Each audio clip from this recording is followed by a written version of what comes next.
கேள்விங்க. ஏஐனா என்ன அண்ணா? அஜென்டிக் ஏஐனா என்ன அண்ணா அப்படின்னு கேட்டீங்கன்னா, ஏஐன்றது என்னதுங்க? அதாவதுங்க இங்க பாருங்க. நான் ஒரு சிம்பிளா உங்களுக்கு சொல்றேன் பாருங்க. சூப்பரா உங்களுக்கு புரியும். அதாவதுங்க, ஒரு ஸ்டெத்தோஸ்கோப் இருக்குன்னு வச்சுக்கோங்க. ஸ்டெத்தோஸ்கோப்புங்க. ஃபீவர் இருக்கா இல்லையான்னு கண்டுபிடிக்கும். அந்த மாதிரி ஒரு அல்காரிதம் வந்து ஒரு வேலையை செய்யும். இந்த மாதிரி ஒரு குறிப்பிட்ட ஃபங்க்ஷனாலிட்டி பண்றவன் தான் மெஷின் லேர்னிங். மெஷின் வந்து லேர்ன் பண்ணிக்கிட்டு ஒரு வேலையை மட்டும் செய்யும். ஓகேவா? இந்த ஸ்டெத்தோஸ்கோப்பை வச்சிருக்கிற டாக்டர் பார்த்தீங்கன்னா வந்து அவரை விட அப்படின்னா டாக்டர் யாரு? இந்த ஸ்டெத்தோஸ்கோப்பை வச்சிருப்பாருங்க. ஓகேவா? டாக்டர் வந்து stethoscope is one of the டிவைஸுங்க.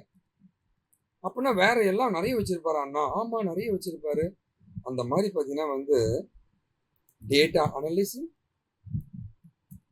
Data cleaning, modelling, அதுக்கப்புறம் அல்காரிதம், டிப்ளாயிங், இந்த மாதிரி நிறைய வேலைகள் பண்ற ஒரு பவர்ஃபுல்லான பர்சன் தான் வந்து டேட்டா சயின்ஸு.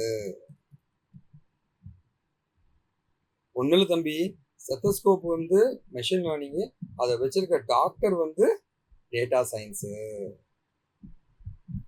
புரியுதுங்களா? ஓகேவா? டாக்டர் வந்து டேட்டா சயின்ஸுங்க.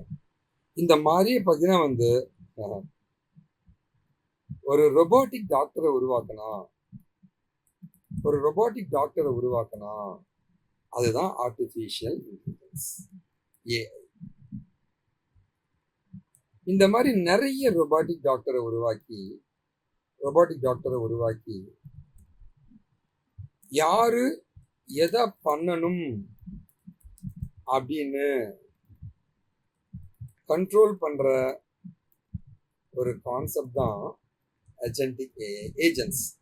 ஒவ்வொரு ஏஐ இந்த ஏஐ இந்த வேலையை செய்யும், அந்த ஏஐ இந்த வேலை செய்யும், அந்த ஏஐ வேலை செய்யும். இது எல்லாத்தையும் வந்து நீ இதை பண்ணு, நீ அடுத்து இவன் பண்ணபடி அவன் பண்ண நீ பாருப்பா, நீ என்ன பண்றனா வந்து லைக் ஆப்ரேஷன் பண்ற ஏஐ நீ தான், ஸ்டிச்சிங் பண்ற ஏஐ நீ தான், துடைக்கிற ஏஐ நீ தான் அப்படின்ட்டு அந்த ஆர்டரிங் பண்ணி கொடுக்குற ஒரு பர்சன் தான் வந்து இந்த ஏஐ ஏஜென்ட், அஜென்டிக் ஏஐன்னு சொல்லுவாங்க. ஓகே, அஜென்டிக் ஏஐன்னு சொல்லுவாங்க. They will create an agenda for the AIs. AI agents வந்து ஒரு குறிப்பிட்ட ஒரு ஏஐங்க. அவன் வந்து ஒரு குறிப்பிட்ட வேலையை பண்றவங்க. இதுதான் அஜென்டிக் ஏஐன்னு சொல்லுவாங்க. ஓகேவா?